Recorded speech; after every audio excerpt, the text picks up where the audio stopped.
തൃപ്പൂണിത്തുറയിൽ ആത്മഹത്യ ചെയ്ത മിഹിറിനെതിരെ global public school management. കുട്ടി സ്ഥിരം പ്രശ്നക്കാരനാണ്. മുൻപ് പഠിച്ച സ്കൂളിൽ നിന്നും TC നൽകി. സുഹൃത്തുക്കളുമായി ചേർന്ന് മറ്റൊരു കുട്ടിയെ മർദ്ദിച്ചു. കുടുംബത്തിന്റെ ആരോപണത്തിൽ കഴമ്പുകളില്ല. റാഗിംഗ് ആരോപണ വിധേയരായ വിദ്യാർത്ഥികൾക്കെതിരെ തെളിവില്ല എന്നും സ്കൂൾ മാനേജ്മെന്റ് പുറത്തിറക്കിയ വാർത്താക്കുറിപ്പിൽ വ്യക്തമാക്കി. നിതിൻ സേവ്യർ വിവരങ്ങൾ നൽകാനായി ചേരുന്നുണ്ട്. നിതിൻ, ഇപ്പോൾ മിഹിറിനെതിരെയാണല്ലോ സ്കൂൾ പറയുന്നത്. ഇപ്പോൾ പുറത്തിറക്കിയിരിക്കുന്ന വാർത്താക്കുറിപ്പിന്റെ ഉള്ളടക്കം എന്താണ്?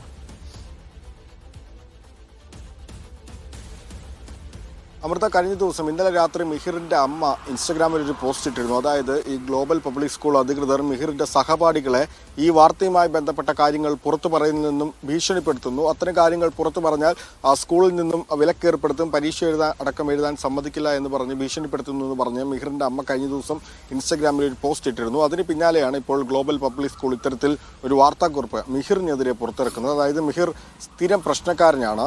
ഈ സ്കൂളിൽ ജനുവരി 14-ാം തീയതി, അതായത് ആത്മഹത്യ ചെയ്യുന്നതിന്റെ തലേന്ന് മിഹിറും ചില സുഹൃത്തുക്കളും ചേർന്ന് മറ്റൊരു വിദ്യാർത്ഥിയെ ക്രൂരമായി മർദ്ദിച്ചിരുന്നു. ഇതിനെ തുടർന്ന് മിഹിറിന്റെ അടക്കം ഈ മാതാപിതാക്കളെ സ്കൂളിലേക്ക് വിളിച്ചു വരുത്തി താക്കീത് നൽകുകയും ചെയ്തിരുന്നു. മിഹിർ 39 ദിവസം മാത്രമാണ് ഈ സ്കൂളിൽ ഉണ്ടായിരുന്നത്.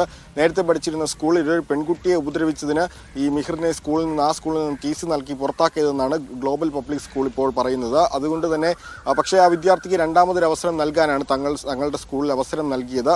ബാസ്കറ്റ്ബോൾ ടീമിൽ അടക്കം മിഹിറിനെ സെലക്ട് ചെയ്തിരുന്നു. ബാസ്കറ്റ്ബോൾ ഇവന്റുകളിലടക്കം സ്കൂളിന് വേണ്ടി മിഹിർ മത്സരിക്കാനും പോയിട്ടുണ്ട്. ക്രിസ്മസ് ദിനത്തിലുമൊക്കെ വലിയ ആക്റ്റീവായി നിന്നൊരു കുട്ടിയാണ്. പിന്നീട് ഈ ആത്മഹത്യ ചെയ്യുന്ന ജനുവരി 15-ാം തീയതി സ്കൂളിൽ നിന്നും സന്തോഷവാനായാണ് മടങ്ങിയത്. 2:50 സ്കൂളിൽ നിന്നും ബസ്സിൽ വീട്ടിലെത്തി. അതിനുശേഷം പിന്നീട് വാർത്താമാധ്യമങ്ങളിലൂടെയാണ് ഇത്തരത്തിൽ മിഹിർ മരിച്ചു എന്ന് തങ്ങൾ അറിയുന്നതെന്നാണ് സ്കൂൾ അധികൃതർ പറയുന്നത്. മിഹിർ മരിച്ചു എന്നറിഞ്ഞുടൻ തന്നെ ഈ മിഹിറിന്റെ വീട്ടിൽ അധ്യാപകരടക്കം എത്തുകയും അവർ മാതാപിതാക്കളോട് സംസാരിക്കുകയും ചെയ്തിരുന്നു എന്നാണ് ഗ്ലോബൽ പബ്ലിക് സ്കൂൾ അധികൃതർ പറയുന്നത്. മിഹിർ സ്ഥിരം പ്രശ്നക്കാരാണ്. ഒപ്പം തന്നെ ഈ മിഹിർ മരിച്ച ശേഷം കുറച്ച് ദിവസങ്ങൾക്ക് കഴിഞ്ഞാണ് ഇത്തരത്തിൽ ചില ഇൻസ്റ്റഗ്രാം സ്ക്രീൻഷോട്ടുകളുമായി മിഹിറിന്റെ മാതാവ് ഒരു മെയിൽ സ്കൂളിലേക്ക് അയക്കുന്നത്. ഇതിനെപ്പറ്റി അന്വേഷിച്ചു.